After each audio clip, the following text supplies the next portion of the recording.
De repente, filha, de repente, me tiraram do corpo e eu estava numa cadeira, as minhas perninhas começaram a fazer assim, ó, só as perninhas, ou seja, a cadeira foi revirando para trás.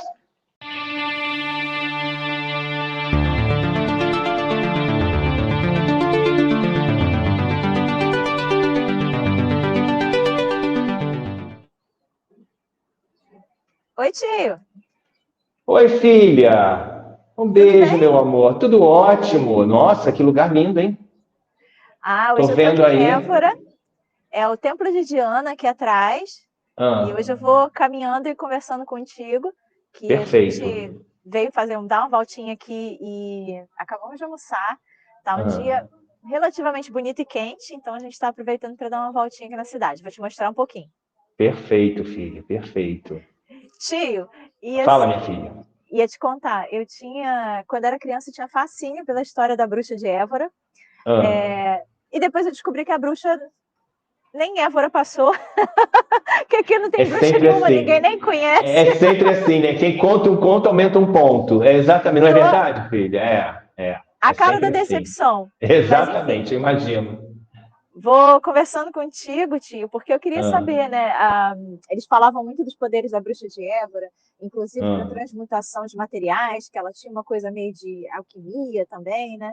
E eu sei que você tem umas histórias de materialização que eu queria saber. Nossa, eu tenho algumas bastante interessantes, mas de repente não sei se eu penso aqui, eu acho que eu vou contar duas que eu acho que sejam interessantes para você. Né? Você quer saber, filha? Então conta. Lógico que eu quero saber, você sabe que eu gosto da fofoca. Caras astral. Então, filha, eu fui convidado uma vez para ir numa reunião, né, de materialização lá em Vila Velha, que havia ali um médium extremamente importante no sentido de que ele tinha esses dons, né, de promover de efeitos físicos, né, de promover materializações. E aí eu estava ainda começando a me aprimorar nas atividades mediúnicas, principalmente nas atividades de pintura, e aí eles me chamaram para participar. E eu, muito jovem ainda, né, eu falei assim, nossa, aí eu comecei a perguntar como é que seriam essas reuniões, preocupado, né, porque me encheram a cabeça de informações de que não podia isso, não podia aquilo outro. E aí eu falei, gente, mas como assim? Bom, enfim, chegou o dia, fiquei um dia lá, fiquei 2 dias lá, mas a reunião aconteceu nesse segundo dia à noite. E aí eu fui, muito jovem, né? Eu fui com a minha cabeça e falei, gente, não posso pensar besteira. Você já notou, filha, que quando dizem assim pra gente, olha, não pensa besteira, é exatamente o momento em que a gente vai produzir um número absurdo de besteiras. Concorda, filha? Não é verdade? Exatamente. Olha, o verbo proibir é um manancial de força para você fazer exatamente o contrário daquilo que está sendo proibido. Enfim. Essa é uma ordem muito contraproducente. Não é? Pois é. A gente que trabalha com espiritualidade livre, a gente que está trazendo novos conceitos, novas informações, a gente sabe muito bem o que essas crenças provocam na vida das pessoas. Então, mas aí foi o dia da reunião e eu, vou dizer o português claro, apavorado com essa questão de eu não posso pensar besteira. E aí entrei na reunião, começou a reunião, né? Era tudo apagado, tinha uma luz vermelha, que ficava um foco de luz bem vermelha no coisa. Aí eu sentei, né? Me colocaram numa cadeira, eram poucas pessoas, na verdade, acho que devia ter umas 6 ou 7 pessoas. Filha, na hora que eu sentei, o que aconteceu? Eu falei, gente, eu não posso pensar besteira. Aí eu comecei, um lugar frio, muito frio, né? Precisa ter esse lugar mais frio, né? Para promover a materialização, precisa ser um lugar mais frio. E aí eu falei, gente, não posso pensar besteira. Me falaram que eu não posso pensar besteira. Aí que a minha mente, minha filha, começou a produzir atividade vulcânica de besteiras. E eu falava assim, não, para. Aí eu, no escuro, né? Eu balançando a cabeça, eu falei, gente... E eu falando para mim, Fábio, não. Aí, só do nada veio uma voz como eu estou falando aqui com você. Faça uma prece, mas uma voz assim. Faça uma prece, imperativo, sabe? Aí eu, tá. Assim, eu falo, tá, e que prece que vinha? Que prece que vinha, Kênia? Vinha tudo menos a prece. Filha, aí eu não estou conseguindo fazer prece. De repente, filha, de repente, me tiraram do corpo e eu estava numa cadeira, as minhas perninhas começaram a fazer assim, só as perninhas, ou seja, a cadeira foi revirando para trás, né? E no caso não era a cadeira, era eu que estava me revirando para trás, né? E aí só ficou as perninhas assim para cima, Kênia. E aí ficou, vai, desce a perninha e sobe a perninha. Vai a perninha e sobe a perninha. E aí, por que eles fizeram isso? Para que eu ficasse focado na ação, né, do vai a perninha e volta a perninha. Então, eu fiquei numa reunião de materialização, isso acontecendo na reunião, tá? O espírito aparecendo, os perfumes sendo exalados. Eu tomava banho de perfume, literalmente, gente. É incrível, eu tomei um banho de perfume, né? Foi construída uma espécie de uma rosa, né, com parafina, ou seja, era uma reunião realmente incrível. Mas só sei, Kênia, que seu tio ficou perninha para o alto, perninha para baixo, perninha para o alto, perninha para baixo, e a reunião rolando. Quando acabou, né? Aí parou uma hora. Quando acabou, simplesmente, eu falei assim, gente, aconteceu a reunião, eu sabia que tinha acontecido, eu falei, ai, eu espero que não tenha estragado a reunião. Então, filho, aí eu saí de lá, mas aí depois aí foi narrado, né, os episódios e tudo, eu só sei que nessa primeira experiência com manifestação através da materialização de efeitos físicos, seu tio ficou igual um balanço, para cima e para baixo, com as perninhas para o alto, com as perninhas para baixo, gente. Então, essa foi a minha... Gente, você imagina, cara, seu tio novinho, imagina, passando por esse tipo de experimentação, para você ver como a gente passa por experimentações interessantes. Agora, a segunda foi lá em Salvador, né? Que eu fui convidado a fazer uma palestra num evento que teve em Salvador, né? Na casa de um grande amigo meu, na casa que eu falo num centro, né? No centro, no caso, era um centro espírita, né? Que eu ainda eu professava aquela religião específica. E aí vem um médium da Suécia, né, de efeitos físicos, altamente fantástico, cara, né? E eu já tinha passado por essa primeira experiência e outras. Aí eu falei, bom, agora eu estou mais tranquilo. E ninguém me falou que era proibido nada. Então, mas a gente passou por uma questão de tirar os metais do corpo, aquilo tudo, né? Tudo foi vedado, era um salão gigantesco. O médium, que ficou dentro de uma espécie de uma tenda fechada, ficou acorrentado, Kênia. Ele ficou acorrentado, ou seja, acorrentado? Porque a gente estava numa reunião para que ninguém duvidasse que ele estava produzindo alguns efeitos, entendeu? Então ele ficou literalmente acorrentado, sentado numa cadeira, acorrentado dentro de uma espécie de uma tenda escura, ou seja, já estava no escuro, ele estava dentro de uma tenda escura e havia, isso eu não me lembro realmente, se havia ainda uma luz na frente apenas uma luz na frente, eu acho. Tá? Que horror! E aí começou... Não, Kênia, fantástico. Não, foi uma experiência, talvez uma das experiências mais incríveis que eu passei, Kênia. Mas olha que coisa. De repente, Kênia, a gente só vê as coisas caindo do teto, sons no salão inteiro, tipo pandeiro, tipo corneta, soando de todas as partes do salão. A gente recebia toque assim, Kênia, como eu estou fazendo aqui. Ouça o que seu tio vai falar. Tiravam os óculos da pessoa, colocavam na outra pessoa, tiravam o sapato da pessoa. E aí, quando vieram para cima de mim, começaram a bater na minha cabeça, eu falei, misericórdia, gente. Eu falei, cara, o que está acontecendo? Na minha perna. Aí tentaram, fizeram assim na minha camisa, puxaram assim o meu, para ficar bem evidente, né, a manifestação. Essa foi a primeira parte. Calma que ainda tem a melhor parte, né? E aí começou a materializar espíritos de seres desencarnados, dando comunicação para alguns familiares. E aí, Kênia, aparecia literalmente a face do espírito, a voz, claro, uma voz muito arrastada, falando, aparecia na frente da pessoa. Olha que incrível, Kênia. Um espírito desencarnado materializava assim a face do espírito, né? E ele dando comunicação, que era no caso pai, familiares da pessoa, né? E dando comunicação. Essa foi a segunda parte. Que isso? É um sino, Kênia? É uma igreja? É o sino da catedral, lá no fundo. Não sei se você consegue ver aqui uma catedral gótica. Consigo, claro. Nossa, que coisa linda. Ela é uma catedral lindo, medieval. E aqui você tem um chafariz que de tão antigo. O mármore ele tem os desgastes, sabe, das pessoas subirem aqui na fonte. Nossa, que incrível. A gente pode começar a fazer uns roteiros, né, Kênia? Para levar as pessoas, né? Esses roteiros mais místicos, né? Conhecer, você não acha? É isso aí. Mas aí, filha, deixa eu só falar a última parte, que foi a mais fantástica. E aí, nessa última parte, aparecia com voz, a gente chama de voz direta, né? Umas energias dando alguns recados para algumas pessoas. E aí já tinha acabado as manifestações mais evidentes. Essa parte final seria só o que eles chamam de voz direta, né? O que a gente chama de voz direta, né? É pneumatofonia o nome dessa manifestação. Pneumatofonia.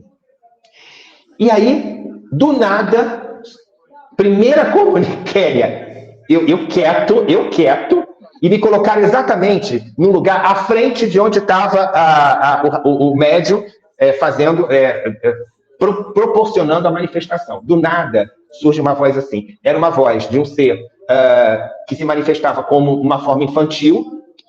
Aí ele falava assim, eu quero falar com aquele ali. Aquele ali, estamos em semicírculo, na verdade era um círculo. Falei, aquele ali pode ser qualquer um. Falei, não é comigo. Aquele ali que se chama Fábio. Ai, Kênia... Na hora, juro pra você, eu tava no relax, eu tava super embasbacado com a experiência na hora que ele falou, eu quero falar com aquele ali que se chama Fábio. Cara, quando ele falou Fábio, eu juro, Kênia, eu acho que eu fui a 5 universos diferentes e voltei em uma fração o tempo de Planck. Na menor fração que a gente tem notícia que se chama tempo de Planck. Gente, eu quis sair dali, sumir, porque eu falei, cara, esse espírito vai falar coisas. Eu falei, o que esse espírito vai falar na frente de todo mundo? E não era uma incorporação, era uma voz direta. Então, Kênia, a voz soava como se estivesse aqui na gente, entendeu? Aí eu falei, cara, nossa, aí eu comecei a me fechar, eu falei, meu Deus. Aí ele falou assim, e nessa época, olha o que ele falou, não desista.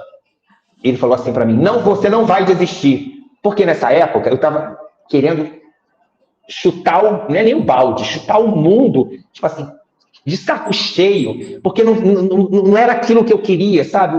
Não era aquelas informações que eu estava tendo, aquilo para mim não representava o que realmente era. Então eu estava assim, cara, não é nada disso.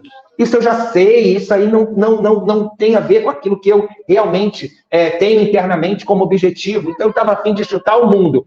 Aí ele, não desista. Olha isso, Kênia. Você um dia, olha o que ele falou. Você um dia vai ser importante.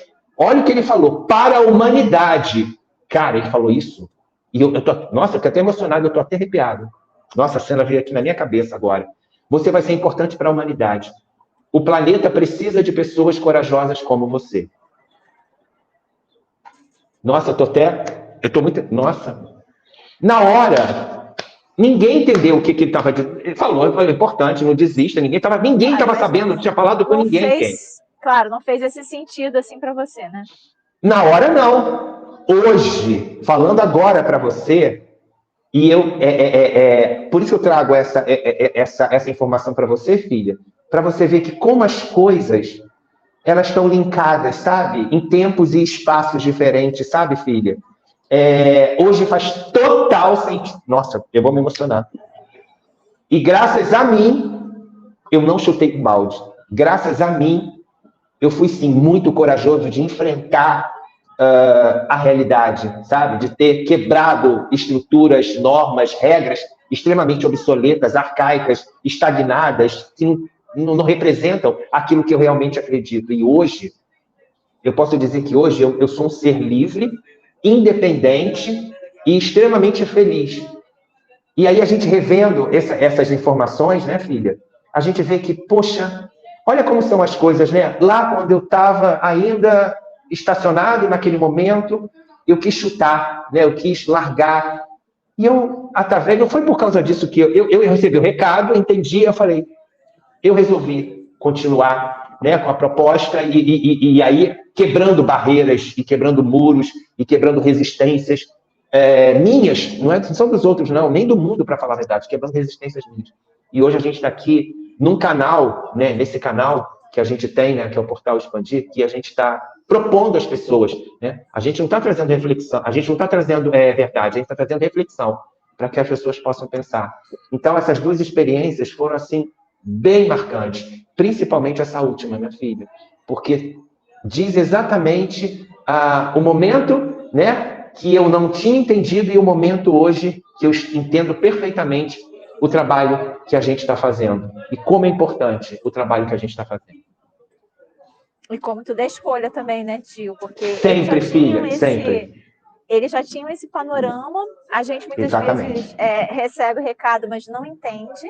Exatamente. Mas vai fazendo as escolhas e vai concretizando ou não, né? Exatamente. Exatamente isso. É como se fosse... ele nesse momento, ele tinha... é uma seta. Foi uma seta para mim, sabe? Tipo assim, no candomblé, eles dizem muito uma frase que é siga o seu Odu. Odu são destinos que existem, né?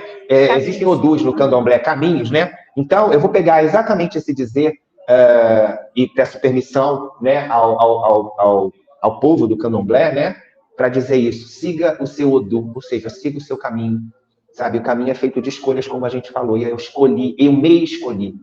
É isso que é interessante. E hoje eu priorizo em todas as escolhas, entendeu? Claro que a gente tem os desafios, né? As pessoas, caiu, mas vai voltar. Claro que a gente tem as escolhas, caiu, mas vai voltar, pronto. Claro que a gente tem as escolhas, né? A gente sempre tem o poder de escolher. Mas nas escolhas, eu sempre vou me priorizar. Tio, eu preciso te mostrar isso. Eu tô tão feliz. Olha o banco que eu achei. E eu não sei se você se deu conta que eu tô girando. Esse banco tem rodas. E ele gira de acordo com o vento. Então, ele é um banco. Nossa! Olha isso, ele é uma espreguiçadeira que tem rodinhas, tá vendo? Aí ele fica girando. Tô perfeito! E aí eu tô bem feliz aqui, porque eu consigo mostrar vocês de vários ângulos, se bem que a luz que tá bem estourada lá maravilha! atrás. E aí você pode ficar deitado aqui na espreguiçadeira, no meio da praça. Girando, ângulo de 360 olhando graus. A cidade. Maravilhoso. Com muita tranquilidade. Pô, que maravilha, gente. Ai, tio, que Mas delícia então foi essas isso, histórias. Uhum. Muitas vezes, assim, a gente recebe um recado, né, da espiritualidade, fala assim, gente, mas esse espírito, eu não sei não tem nada a ver comigo, isso que ele disse e tal. E aí, depois, passado um tempo, né, é que a gente vai entender e ver que faz todo sentido. Então, eu hoje, assim, esse trabalho que a gente está fazendo, né, eu fico pensando muito, assim, em como ele não deve fazer sentido para muita gente, mas que em algum momento essas pessoas podem entender o que a gente está falando de verdade e ser útil, né, para elas. E sabe uma coisa interessante, Kênia, para a gente de repente fazer o fecho, né, fechar aqui com o nosso bate-papo de hoje, entre eu e você, a gente está trazendo temas que são muito importantes, mas são considerados tabus. Tipo, o tema dinheiro, o tema sexo, entendeu? É preciso conversar sobre isso. É preciso trazer novas roupagens. Né, óbvio, porque isso tem a ver, com a espiritualidade. É claro, mas com outro enfoque. É o que eu acabei de falar, e eu tenho certeza que você concorda com o seu tio.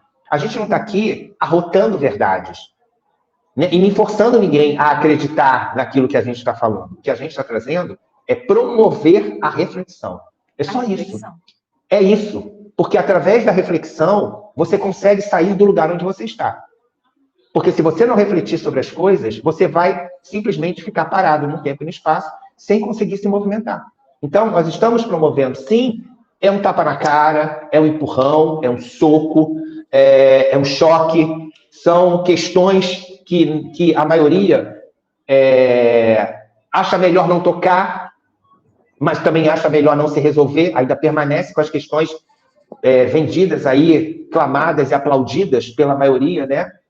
E por isso que o mundo está dessa maneira, né? Por isso que a gente está tendo uma realidade muito conturbada, porque as coisas não são esclarecidas como devem ser, com olhares mais interessantes, entendeu?